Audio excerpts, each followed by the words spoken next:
Bonjour à toutes, bonjour à tous, bienvenue pour ce nouveau temps fort des Agora Live de l'expérience client. Toute cette matinée donc, va être consacrée à l'effet miroir entre expérience client et collaborateur.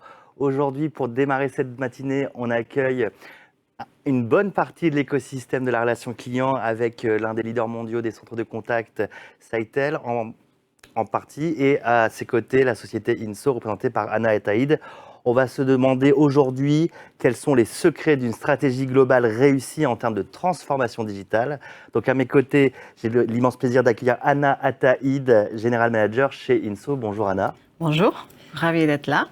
Pareillement, de même, et à vos côtés, nous recevons Aurélie Benoît-Gonin, directrice transformation et expérience client chez Sitel France. Bonjour Aurélie. Bonjour Geoffroy.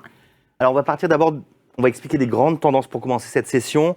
Aujourd'hui, l'expérience client devient un monde de conversation. Comment ça se concrétise en termes de chiffres, Anna? Alors, c'est vraiment des chiffres importants puisqu'on voit bien en fait que les clients utilisent de plus en plus les canaux digitaux. Ils souhaitent s'engager de façon beaucoup plus forte dans ces canaux-là. Ils sont aussi beaucoup plus orientés vers les nouvelles technologies en cherchant de l'automatisation, en souhaitant en fait avoir, les marques notamment, avoir un engagement beaucoup plus fort dans ces parcours automatisés. Et ensuite, on se dit aussi qu'on est beaucoup plus dépendant de la data, donc c'est une énorme opportunité, mais il faut pouvoir savoir l'exploiter. Très bien. Si on doit sortir les grands chiffres justement que vous avez traités, c'est quoi les grandes tendances qu'on peut identifier? Alors, les grands chiffres, en fait, ce qui est important vraiment à remarquer, notamment sur cette dernière année de la pandémie, c'est le changement en fait majeur du comportement des consommateurs. Hein, donc, forcément, avec les contraintes du physique beaucoup moins présents, et la nécessité en fait pour l'ensemble des entreprises de basculer de façon beaucoup plus forte sur les canaux digitaux. Et c'est quelque chose on va plus revenir en arrière. Donc, aujourd'hui, toutes les marques sont dans cette recherche de pouvoir en fait combiner ces deux univers de façon beaucoup plus structurée. D'accord. Donc, et quelle est la difficulté dans ces cas-là pour les entreprises? C'est C'est agréger la data. c'est bien agréger la data, c'est bien d'unifier le tout, mais de façon cohérente, parce qu'en fait, finalement, vous allez avoir beaucoup de canaux, beaucoup d'intervenants différents, et pour autant, pour le client, il faut un seul point de contact, une unité. Et la difficulté, elle est là. Unifier, concaténer. Voilà. Très bien. Aurélie, je me tourne vers vous. Comment finalement on peut faire la différence face à ces enjeux et face à ces nouveaux comportements clients qui sont vraiment devenus omnicanaux? Alors nous, avec Inso chez Sitel, on part vraiment sur les enjeux de transformation que sont à la fois le digital et l'accélération sur le digital dont parlait Anna juste avant, et sur les enjeux de la data. On part sur un axe de développement très pragmatique autour de notre cœur de métier, que sont les centres de contact et les 80 000 conseillers qu'on a par le monde, en se disant comment est-ce qu'on peut aider nos clients sur l'ensemble de leurs problématiques de transformation à trouver concrètement des leviers de transformation pour que la transformation ne soit pas quelque chose de très abstrait, mais s'ancre concrètement dans la réalité de nos clients et de leurs clients à eux. D'accord, donc c'est cultiver une approche très opérationnelle. Très opérationnelle, très pragmatique. Vraiment, tout part de nos opérations. Nos 80 000 conseillers sont une sorte de laboratoire dans lequel on va pouvoir en fait trouver et tirer des solutions qu'on va proposer à nos clients en adossant notre approche à la solution Inso qui va pouvoir nous permettre de traiter l'ensemble des conversations des conseillers avec les clients sur l'ensemble des canaux digitaux ou non. D'accord, c'est très clair.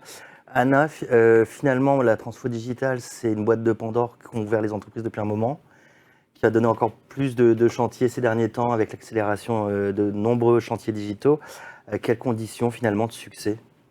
Alors, ce qui est assez intéressant qu'on observe avec l'ensemble de nos clients, c'est qu'il a quelques conditions qui sont un peu des impératifs. Donc, le premier, c'est vraiment cette notion du référentiel client et de la maîtrise en fait des données clients.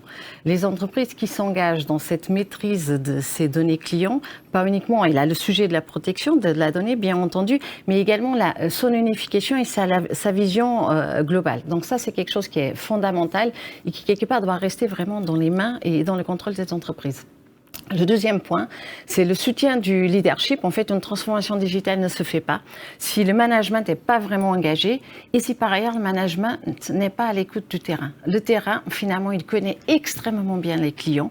Il peut faire remonter les bons insights, mais il faut en savoir vraiment être à l'écoute. Troisième donnée, la capacité vraiment à collecter et à maîtriser la data, et Aurélie va le détailler. C'est vraiment quelque chose de très important. Le service client, c'est une richesse infinie de données. Il faut savoir les sortir.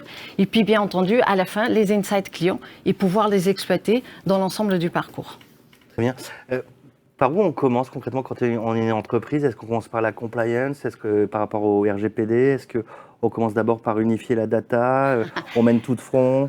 Alors, en fait, on commence par mettre tout le monde autour de la table. Et c'est une des grandes difficultés aujourd'hui, c'est de comprendre que pour pouvoir porter cette transformation digitale, il faut que vous soyez en mesure de rejoindre l'univers des opérations, le management qui a une vision business et ensuite le technique. Et ces trois unités, souvent, travaillent un peu de façon dissociée. Il faut les mettre autour de la table, il faut pouvoir les faire travailler ensemble. Et c'est quand on arrive à faire ça qu'après, selon les contraintes de chacune entreprise, selon par où il faut démarrer, on va établir le meilleur plan d'action.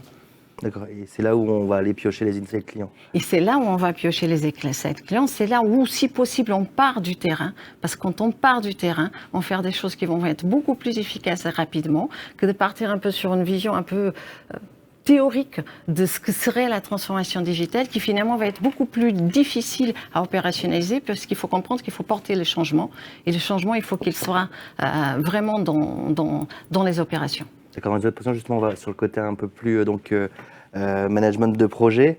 Quels sont les leviers de la transformation, Aurélie, sur ce sujet?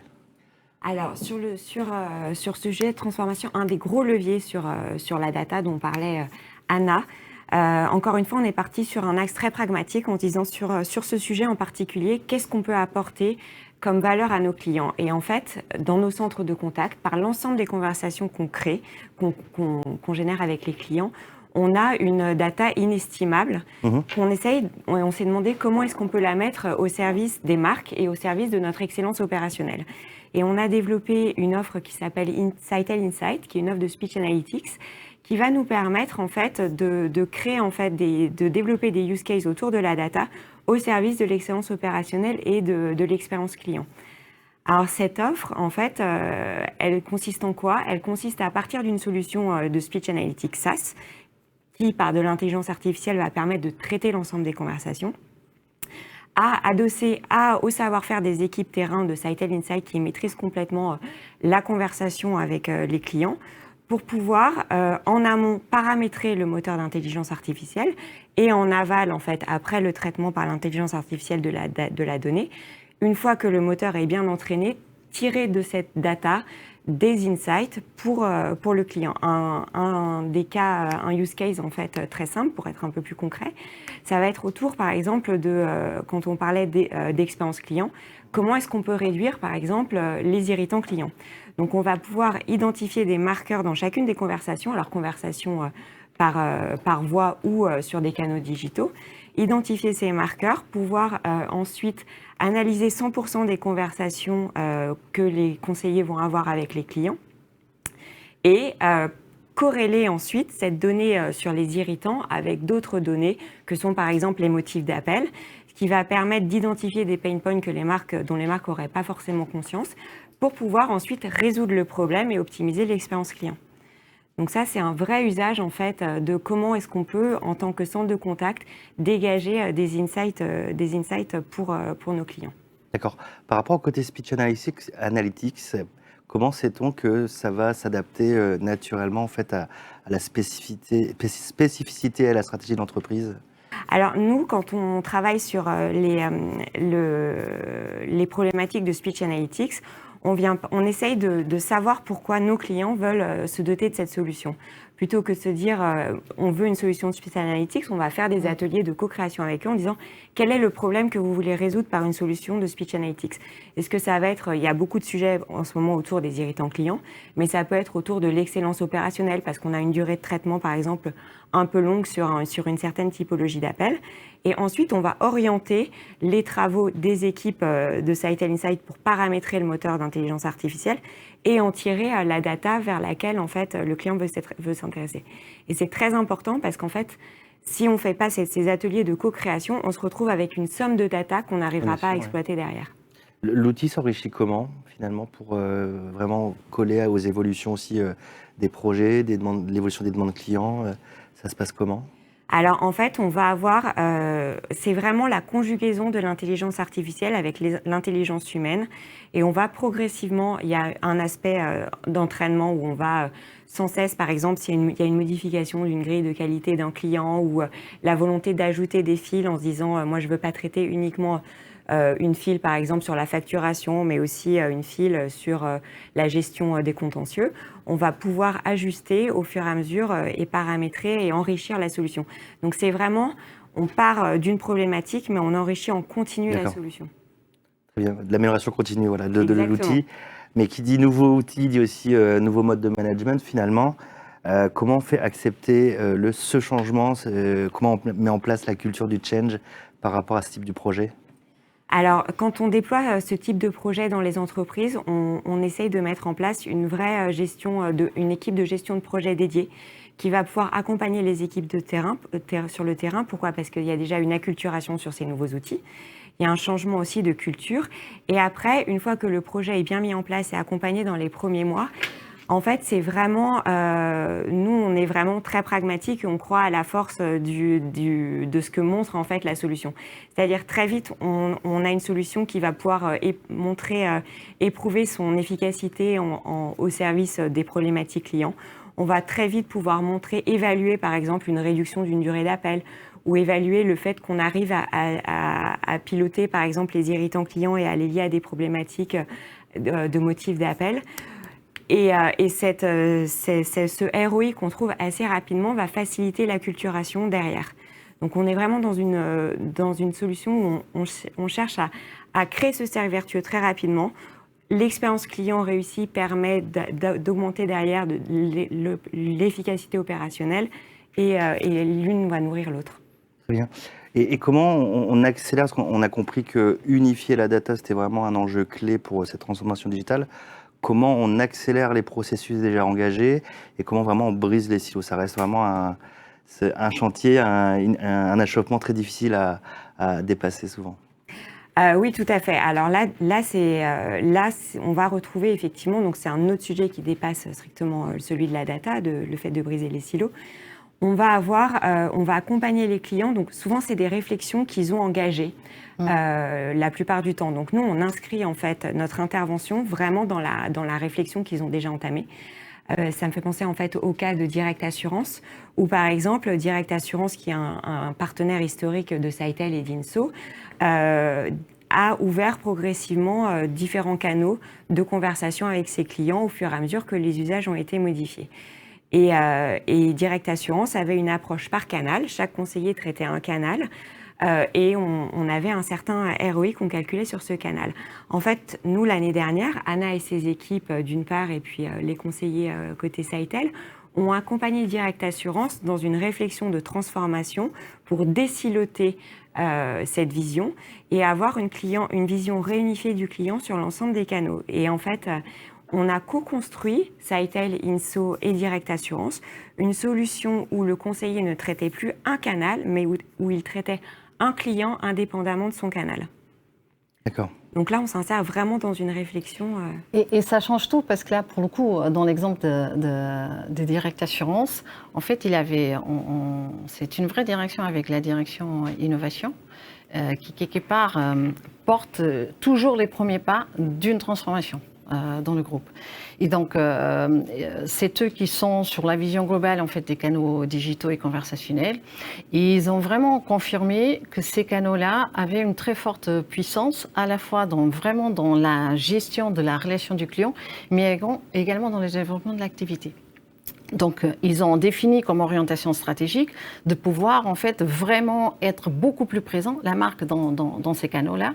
Mais pour ce faire, il fallait en fait quelque part ramener un peu les standards classiques du service client et des canaux traditionnels, et pour pas le mentionner, la voix, dans la gestion de ces canaux conversationnels. Donc, ils sont venus nous voir, donc Sitel France et INSO, voilà, un peu en nous posant la problématique. Voilà, on a cette problématique-là. Comment est-ce qu'on peut aller dans cette direction-là, unifier l'ensemble des canaux, intégrer vraiment des standards qui sont le contrôle de l'ADMT, le contrôle du SLA, la distribution par compétences, par typologie de contact, pouvoir, selon le niveau en fait, de formation des conseillers, leur niveau d'expertise, leur donner accès qu'à un canal, à du multicanal, etc. Et en fait, dans cette direction-là, donner les moyens à la marque, en fait, de vraiment être beaucoup plus présente sur ces canaux-là. C'est ce qu'on a réussi. Donc, ça a été un travail de co-construction, comme Aurélie l'a dit, et c'est vraiment ce qu'on a réussi, puisqu'aujourd'hui, avec la solution qu'on a mis en place, donc INSO et Engage, on leur donnait les moyens en fait de multiplier par 2 leur capacité de traitement en unifiant l'ensemble vraiment des canaux. On a vraiment permis également de réduire les délais de SLA, voilà, de façon presque divisée par 4, hein, donc presque pas 4, et vraiment de faire en sorte par ailleurs en fait de créer une relation en fait de préférence avec les clients, puisque maintenant c'est le même conseiller, presque 80%, 90%, c'est toujours le même conseiller qui va garder la main de la conversation avec les clients. Mais ce qui est très important, quel que soit le canal. Quel que soit le canal. Et ça, c'est très important. Et dans la durée également, c'est-à-dire dans la durée également. Mettons sur un an, il y aura plusieurs demandes clients, ce sera le même conseiller. Dans la durée également. Bien entendu, avec toutes les capacités, si le conseiller n'est plus là, s'il est en congé, de toujours rebondir. Donc, il faut que l'outil soit pensé de façon intelligente pour donner de l'agilité à l'entreprise, mais vraiment dans cette volonté qu'on retrouve de plus en plus dans les entreprises, en fait, créer cette relation de proximité et de service premium toujours avec les clients. Donc ça, c'est un exemple concret avec Direct Assurance. J'en ai autre un peu différent parce qu'on parlait tout à l'heure de la problématique de changement, si je peux me permettre. Allez-y. Donc avec Opel Vauxhall Finance, là, c'est un petit peu différent. Donc Direct Assurance, on était vraiment un peu plus dans les nouveaux canaux, le digital, l'innovation. Opel Vauxhall Finance, là, on est dans les retail, les opérations. Pour rappel, Opel Vauxhall Finance. Donc c'est la partie financement, en fait, la banque. Crédit, LLD, un peu, oui. Voilà, d'Opel. Et en fait, ici, c'est une activité déjà extrêmement réglementée. Donc avec beaucoup de contraintes, fortement complexes, gérées de façon différente dans chacun des pays. Et en fait, avec des équipes, notamment des équipes Sitel, mais pas uniquement, d'autres partenaires aussi, très expertes, mais une activité un peu traditionnelle, à l'ancienne. Un besoin, en fait, de modifier, de transformer cette globalité et donc de transformer pas uniquement les opérations, mais de transformer aussi les clients, quelque part. D'inviter et de faire venir les clients de plus en plus dans l'univers digital. Donc là aussi, en fait, Opel est venu nous voir et dit, voilà, moi j'ai cette plan stratégique à 3 ans, à 5 ans, c'est vers ça qu'on veut aller, comment est-ce qu'on peut le faire? Et donc là, pour le coup, on a plutôt travaillé sur la notion de la vision client 360. Donc les conseillers étaient extrêmement silotés. Ils avaient un outil qui ont toujours, voilà, un outil back-office, métier, où il a l'ensemble des informations du client, du contrat, du véhicule, mais qui était très difficile à exploiter pour des gens qui sont au téléphone en même temps que les clients ou en chat, etc. Donc avec INSO, ce qu'on a fait, c'est qu'on a en fait consolidé cette vision client, donc pour l'unifier complètement et pour donner ensuite les moyens vraiment aux conseillers de se retrouver avec l'ensemble du contexte du client, encore une fois, du contrat, du véhicule, mais également de l'ensemble des conversations, et de ce fait, en fait, le donner vraiment les moyens d'être beaucoup plus efficace dans la conversation, de traiter de façon beaucoup plus efficace toutes les demandes du client.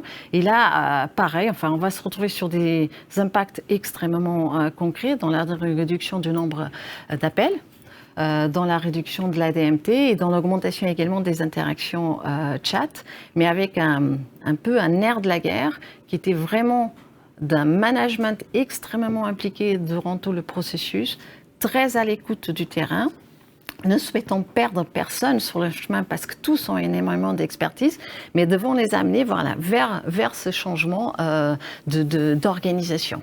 Alors, quand vous parlez des conseillers, c'est des conseillers qui sont en concession ou Alors, à distance? En fait, c'est les conseillers qui sont à distance des différents partenaires, mais également les équipes internes, puisqu'il faut pouvoir en plus escalader entre ces conseillers, qu'on va dire, des centres de contact, mais aussi les experts internes. Donc, c'est vraiment un changement global d'organisation qui doit s'opérer. D'accord. Et en plus, avec une volonté un peu de... Alors, ce n'est pas de l'homogénéisation, mais un petit peu de mettre en place les mêmes référentiels sur l'ensemble des marchés, que ce soit l'Allemagne, la France, l'Espagne, etc. Et en termes de périmètre, vous avez commencé comment au tout départ Alors, en termes de périmètre, c'est assez marrant parce que voilà, on vient avec Opel Vauxhall Finance Allemagne, qui vient nous présenter cette problématique-là. Et très vite, en fait, le projet prend une dimension vraiment européenne, groupe, donc porté en centrale, mais rattaché avec chaque directeur des opérations retail dans chacun des pays, et ensuite avec les différents partenaires. Donc là, pour le coup, pas uniquement Sitel, mais également d'autres. Et c'est là où je reviens sur la nécessité de mettre tout le monde autour de la table, ce qui est loin d'être simple et pourtant fondamental, de pouvoir joindre vraiment les équipes techniques, les équipes opérationnelles et les business, et d'être dans le partage avec les partenaires et avec Sitel en particulier de qu'est-ce qu'on veut. Parce que si la marque partage vraiment vers où elle veut aller, en fait, des partenaires comme Sitel, en fait, ils connaissent tellement bien le client. Ils connaissent tellement bien le sujet qu'on sait vraiment les accompagner. Il faut pouvoir sortir cette connaissance du terrain. Et concernant toujours Opel Vauxhall, je me permets, Anna, de vous poser pas mal de questions. Est-ce que ça concernait avant tout l'avant-vente, le taux de conversion, on va dire, au niveau business, ou est-ce que c'était vraiment après le parcours client de bout en bout jusqu'à l'après-vente? Alors, c'est le parcours client on va vraiment dire de bout en bout. les irritants après sur la relation client. Tout à fait. C'est bien le parcours client de bout en bout. Il a également la partie vente, mais c'est vraiment le parcours client de bout en bout avec, encore une fois, je rappelle, voilà, une activité extrêmement réglementée avec des règles qui doivent être respectées, des courriers qui doivent partir à un certain moment, des informations qui doivent être données à un certain moment. Si elles ne sont pas faites, on peut avoir des pénalités dans les différents marchés. Donc forcément des irritants parfois un peu importants côté client. Et un client quand même extrêmement habitué, parce que là on parle quand même de pépettes, de finances, donc habitué à appeler. Et pour autant, on sait qu'aujourd'hui on peut résoudre en fait ces demandes parfois de façon beaucoup plus efficace dans un chat, voire dans une conversation presque complètement automatisée, mais il faut pouvoir lui démontrer qu'il a de la valeur pour le client. Donc cette transformation, elle prend du temps, puisque la marque, quelque part, elle doit démontrer à son client qu'en traitant et en utilisant d'autres canaux, en fait, elle va être encore plus efficace que ce qu'elle est sur le téléphone. Très bien, c'est très clair. Je crois que vous aviez aussi un autre cas à nous présenter qui concerne davantage l'automatisation et l'optimisation des process. Alors, ce cas est extrêmement intéressant avec Sogetrel et en fait Thibaut Constant qui est venu nous voir, en fait, nous voir Inso et nous voir Sitel, en se disant, voilà, moi j'ai vraiment un objectif de transformation digitale, j'ai une activité en fait. Sogetrel travaille par des donneurs d'ordre tels qu'Orange, en fait, dans le déploiement de la fibre en France, enjeu majeur aujourd'hui national. Sogetrel, pour ceux qui ne connaissent pas. Donc c'est une activité, vraiment c'est un industriel qui fait notamment du déploiement de la fibre et d'autres activités.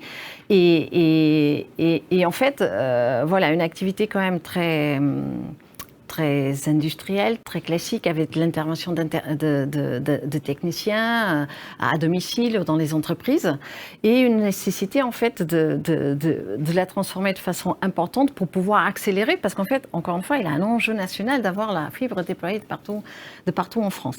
Donc il est venu nous voir, en gros, il a 2 ans, nous disant, voilà, moi je souhaite vraiment, il a un potentiel énorme de transformation, je sais que Sitel sait nous accompagner avec son agilité dans les centres de contact, Kinso, ça aura le faire avec son outil, on se lance. Et puis il y a le Covid un peu qui arrive, la pandémie, et tout d'un coup, il faut accélérer le truc de façon très importante, parce que déjà au départ on ne peut pas aller chez les clients, il faut annuler tous les rendez-vous, et puis il faut les gérer autrement. Donc nous on a commencé par mettre en place les SMS tout simplement en masse, notification pour informer les clients qu'on a annulé l'intégralité des rendez-vous en mars. Ensuite, on a mis en place les SMS conversationnels qu'on a repris pour leur demander est-ce qu'on peut venir chez vous et est-ce qu'on peut venir chez vous, est-ce que vous êtes en condition de nous recevoir. Finalement, la marque a pris la décision de maintenir le dispositif après. Il a été réutile là en avril, mais à l'ouverture, au déconfinement, parce qu'on s'est rendu compte en fait que si on envoyait toujours un SMS conversationnel à J-1, donc avant la date de rendez-vous, on pouvait rechecker si les clients étaient vraiment disponibles, et pour tous ceux qui ne l'étaient pas, en fait, on pouvait reporter, réorganiser ou replanifier l'activité des techniciens avec des bénéfices très importants, parce que vous imaginez le coût de déplacer plein de techniciens qui ne retrouvent pas les clients. Et ensuite, ce qu'on voulait et ce que Thibaut voulait depuis le départ, c'était vraiment d'automatiser l'ensemble des parcours. Il a une activité qui était totalement au niveau du téléphone, ou en fait avec des appels certains pour pouvoir faire un peu vérifier tous les prérequis avant de pouvoir se déplacer chez les clients. Cette activité a été totalement automatisée avec un système, en fait, un portail self-service, ou avec une cinématique dynamique. L'objectif, c'était les DMT L'objectif, en fait, c'était carrément d'automatiser 90% de l'activité. Et c'est ce qu'on a réussi à faire. Gros objectif d'automatisation. Gros objectif vraiment d'économie, en fait, et surtout pour remettre les conseillers à faire d'autres choses à valeur ajoutée, notamment sur la qualité et sur la satisfaction. Et en fait, nous, ce qu'on a fait, c'est qu'on a vraiment passé une activité d'appel sortant à une activité pure self-service, où on a réussi, imaginez, un conseiller peut rejoindre 8 clients dans 1 heure par appel. Maintenant, au début de la journée, on sollicite les 1500 clients par SMS. Il y a 400 qui répondent en moins d'1 heure.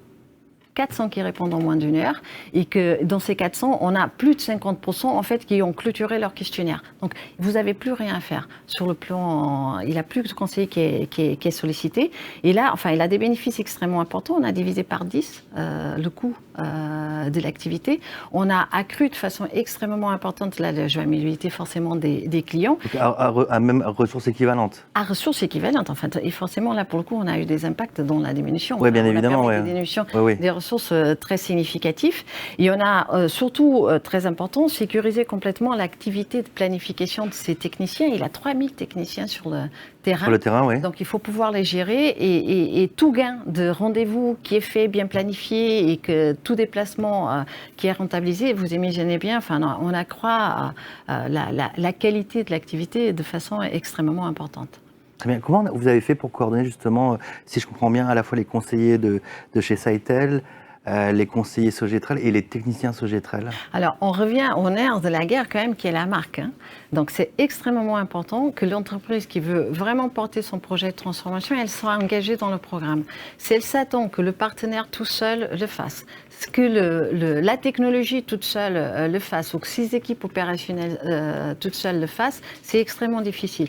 Donc c'est vraiment la marque et le donneur d'ordre, celui qui porte la transformation. Il faut vraiment qu'il soit impliqué dans le projet, qu'il soit un petit peu un orchestrateur qui facilite en fait la rencontre de ces différentes parties prenantes. Et après, sur le plan très opérationnel, ça a été l'INSO, nous on est convaincus qu'il faut mieux faire des petits pas constants et progresser, que de faire le projet génial sur le papier où on va faire la transformation de rêve, et en fait qu'on n'arrive jamais à opérationnaliser. Donc nous, on fait test and learn, co-création avec les clients, on compte tous les 3 mois et on progresse.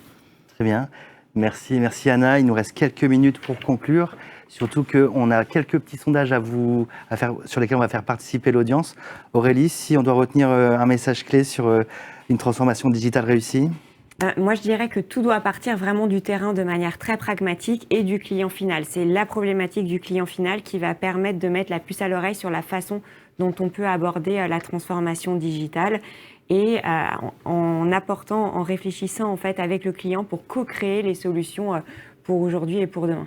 Très bien. Anna, vous voulez rebondir un peu sur le mot de la fin? Moi, je réinsiste vraiment co-création et puis compréhension du terrain et des enjeux. C'est le nerf de la guerre. Très bien. Merci beaucoup Anna Taïd. Je vous rappelle que vous êtes General Manager chez INSO, un BPO et éditeur de solutions omnicanal, spécialisé dans la relation client et l'expérience client. Et merci Aurélie Benoît-Gonin. Je rappelle que vous êtes directrice transformation et expérience client chez Sitel France, un des leaders mondiaux de l'outsourcing. Ne quittez pas encore cette keynote. 2 petits sondages avant la fin justement de ce live. À très vite pour un prochain moment. On se rejoint dans quelques instants, encore une fois, après ces sondages, avec Olivier Arnoux de chez Qualtrics. À tout de suite. Je vous invite à répondre à la question.